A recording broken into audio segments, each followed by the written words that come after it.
Hey y'all, hi. So today I just want to play with these cream highlighters. Many of these here are some of my favorite products lately, and a lot of them are old standards, old favorites. Some of them are new. I'm just going to swatch around, do some comparisons of the quality of the shine, how wet they each individually look, how the colors might compare to each other, that kind of thing. Maybe a little bit meandering. It's definitely what I need today, and hopefully it will be enjoyable for you too. If this is your first time to my channel, then welcome. My name is Hannah. I really love makeup. I try to keep an edited collection, so there are a lot of products like this on the market, and this is a lot for one person, but it represents me making an effort to curate my collection and at least just have a number of products that's small enough for me to keep in my makeup mind palace. Not all of my videos are overhead style like this, but some of them are, and if you enjoy this kind of thing and you're not subscribed, I hope you'll subscribe to my channel. Now, let's go ahead and get into the meat of the video. Where should we start? I kind of want to start with these because Merit just released a new color in this product. The product is called the Day Glow Highlighting Balm, and the three colors are Bounce, Citrine, and Kava. Citrine is the new release. That's Bounce.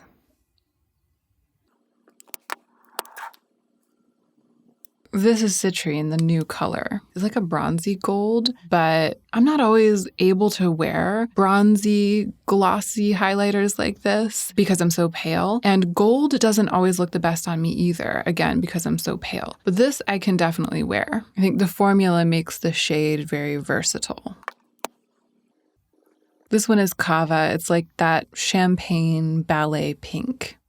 I like this product. I like the stick format. I find them very pleasurable to use and easy to use too. Just, take the cap off and apply them directly to the cheek. As you can see, I've used Bounce the most. I actually find that it almost works for me as like a very pale blush. This product doesn't dry down completely. It doesn't set, but it does that thing where it almost applies with a little bit of greasiness that makes the surface very, very slick. And there's a benefit to that, which is that it's not sticky at all. It's like it's not dry, but nothing really sticks to it. And it is very thin and lightweight. So even though I tend to prefer illuminators that really set and are bulletproof, I find myself wearing this a lot. I think that it's especially good for extremely natural makeup looks. Because when I want to mix a cream highlighter or liquid illuminator in with a blush and layer on a very heavy blush look, I don't tend to reach for this because, again, that slight greasiness, it's almost like it would water down the color of any blush with which I mixed it. I think that my main kind of one-sentence review of these is that they're incredibly beautiful and they work best basically on their own.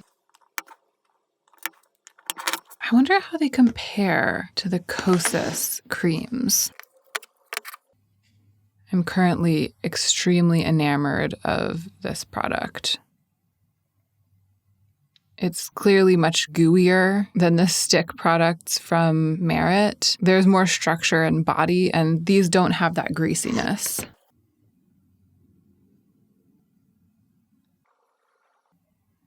So this on my pointer finger is the cream highlighter from Velvet Melon. That is the cream highlighter from Tropic Equinox. In practice, I find them pretty much interchangeable. Velvet Melon, Tropic Equinox. I guess in this context, you can see the difference in the colors, but I just use them both willy-nilly. I mean, the Merit product, it's more wet look. It really has that drenched shine. I love the shine of the KOSAS highlighters, but I find them ever so slightly satiny in their shine. I appreciate that actually because it's a little bit blurring. Color-wise, it looks like the highlighter from Tropic Equinox is kind of like a mix between Bounce and Citrine from Merit. It may be worth noting that the highlighter from Velvet Melon, which I think of everything that's here, that's my favorite. It's a little less icy than Merit Kava. Something I'm really curious about is to compare the highlighter from Velvet Melon to the highlighter from the e.l.f. Active Lip and Cheek palette, which is a mess, as you can see.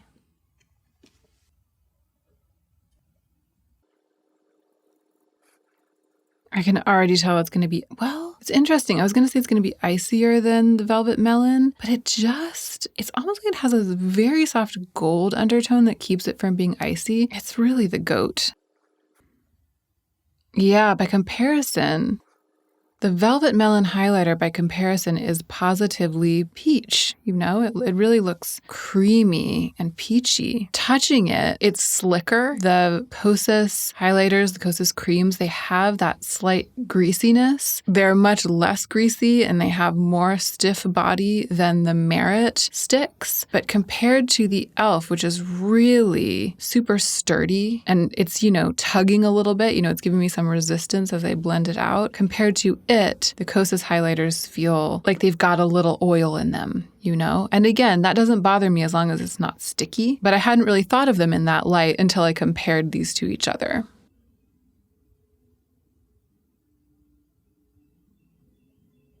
I wish e.l.f. would bring back the active lip and cheek. It's just so good.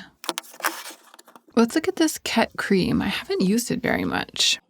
The pan feels really hard compared to these other ones. Like, it's not really letting me break the surface. And it has kind of a toasty gold color. Ooh, it's a really nice shine though. Definitely looks wet. Wow, it's amazing how much shine we're getting given the fact that I don't feel like very much came off on my finger. This has impressed me. I'm gonna put it all over my hand.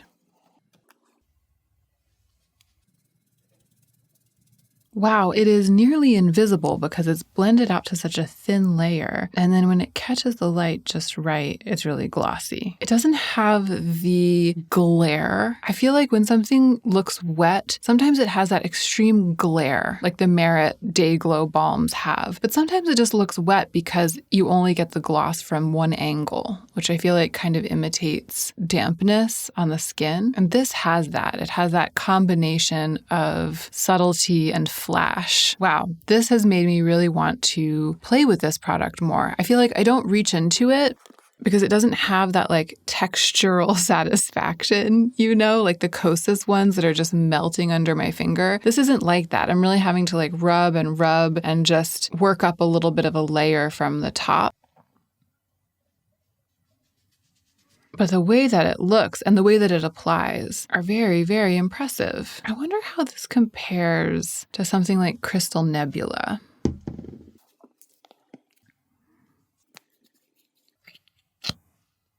Because this also has that kind of toasty gold quality, It's still wearable for me though.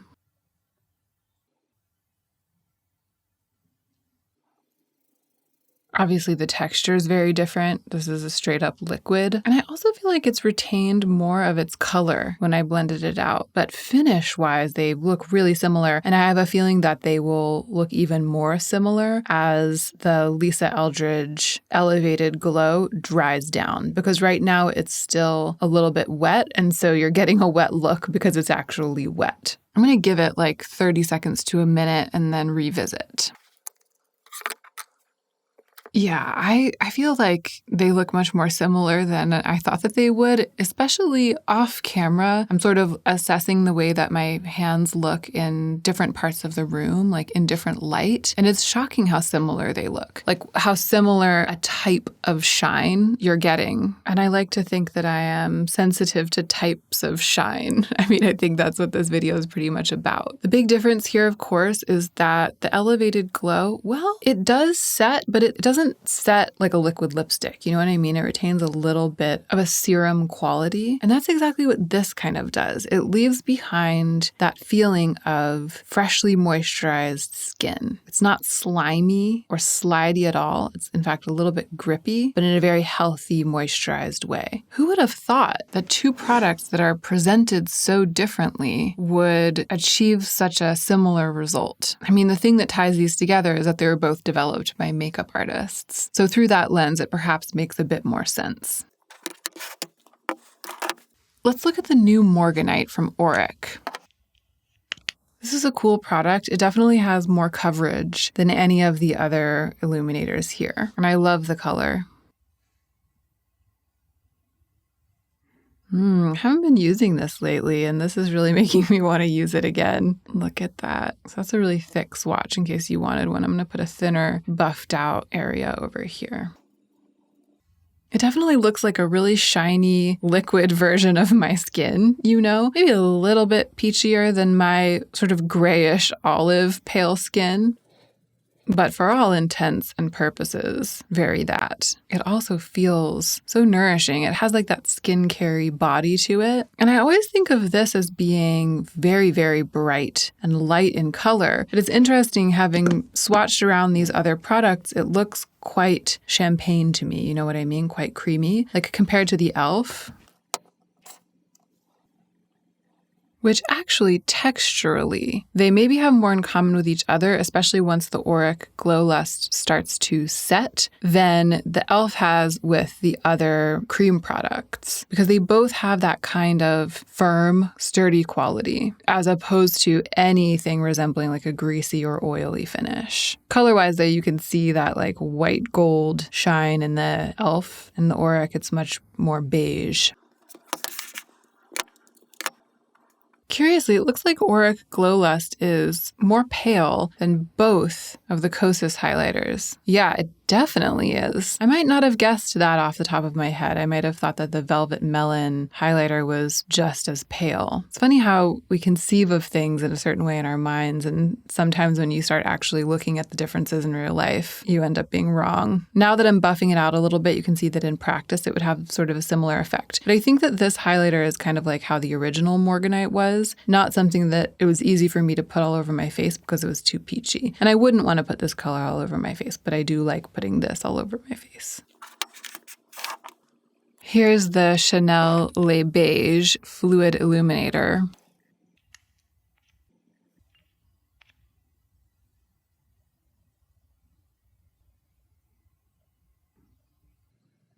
It is kind of like an in-between. It is pretty similar to the new Morganite, maybe a tiny bit peachier. I think I've compared the two of these before. It's just much, much, much more liquidy.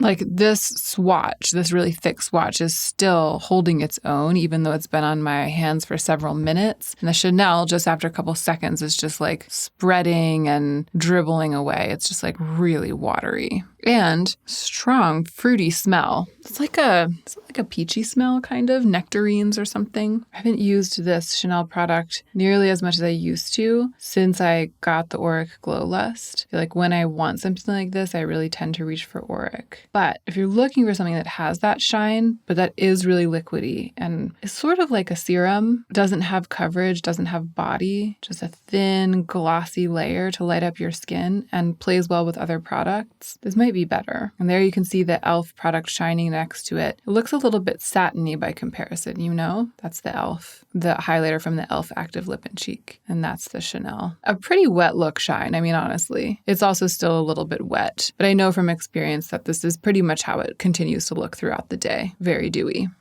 This is the only thing I haven't swatched so far. I've had this for a long time. Oh, and yeah, it's broken.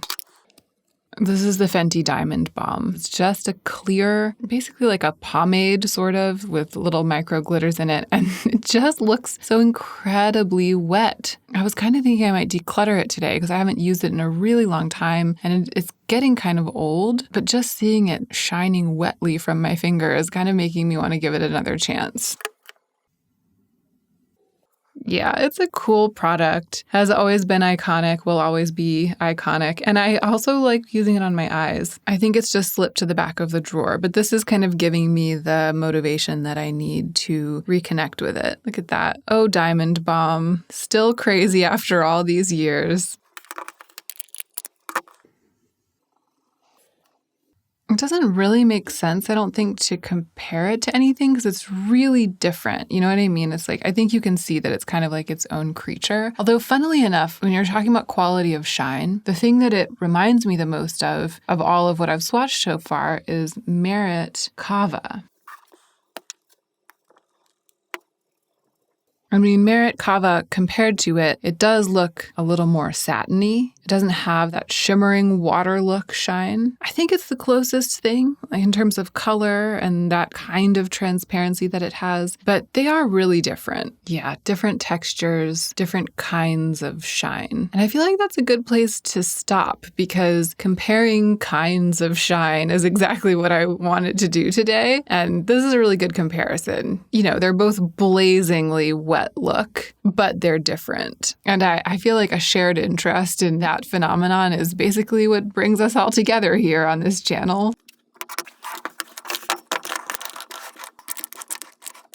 Okay, there they are all back in frame, at least most of the way back in frame. This was really fun. Which one is my favorite right now? Like, that's what I'm asking myself looking at these. I mean, for me, because the KOSAS ones are new and I've wanted them for so long, and I have to be totally honest, because of the way the textures feel, like when I touch the pans, how they feel in my fingers, they're the ones that I want to wear the most right now. That buttery, melty quality really gets me. But it's been interesting doing this because I know that I feel that way about the KOSAS products, but they didn't really stack up. Just like boiling it all down to the qualities of texture and finish of all of these products, they didn't hold their own as well as I was expecting them to. The ones to me that really stood out were the e.l.f. Active Lip and Cheek Highlighter, which is just extraordinary and continues to seem extraordinary to me. It's like the thickness of it and yet how wet it looks, how sturdy and manipulable it is, that blazing, just very pale gold shine, and the AURIC Glow Lust. Swatching all of these together gave me a renewed appreciation for how special and unique this product is, how many purposes it serves, and how many boxes it checks. I feel like the most unexpected star of the video was the KETT Cream Fix Highlighter. I just haven't thought much of it up until now, and examining it up close, really taking a good hard look at what it does when it's buffed out on the skin, gave me a renewed interest in it, and I will definitely be making more use of it in the coming days. But all of that said, it's still going to be hard for me to keep my fingers out of the KOSAS cream palettes because they just feel so good to play with, and because that satiny shine is feeling so right to me right now. It's almost like at the end of the day, there's no accounting for preference, and even if something is theoretically the best, like in isolation is going to get you the most wet look shine, the best makeup for you is the makeup that makes you want to use it the most. And for me right now, that's the KOSAS. Thank you so much for hanging out with me today while I played with wet look makeup. It was really fun. I know it was a little bit of a roundabout, meandering video, but I tried to pull it together there a little bit at the end and give you some takeaways. Mostly, it's just fun to play with makeup and to be reminded of how lucky we are that there are so many beautiful products on the market right now. I'm going to link my wet look eyeshadow video, the best wet look eyeshadows. This is kind of like wet look face makeup, cheek or skin makeup, but I do have an eyeshadow specific version of this video, so I'll link it in case you feel like watching that again. If you really enjoyed this and you're in the vibe, or on the off chance that you haven't seen it, you can click through right now and watch that. I hope you'll subscribe to my channel if you're not subscribed, and I really hope you will take extra good care of yourself so that you can be the most effective version of yourself as you do your work in the world.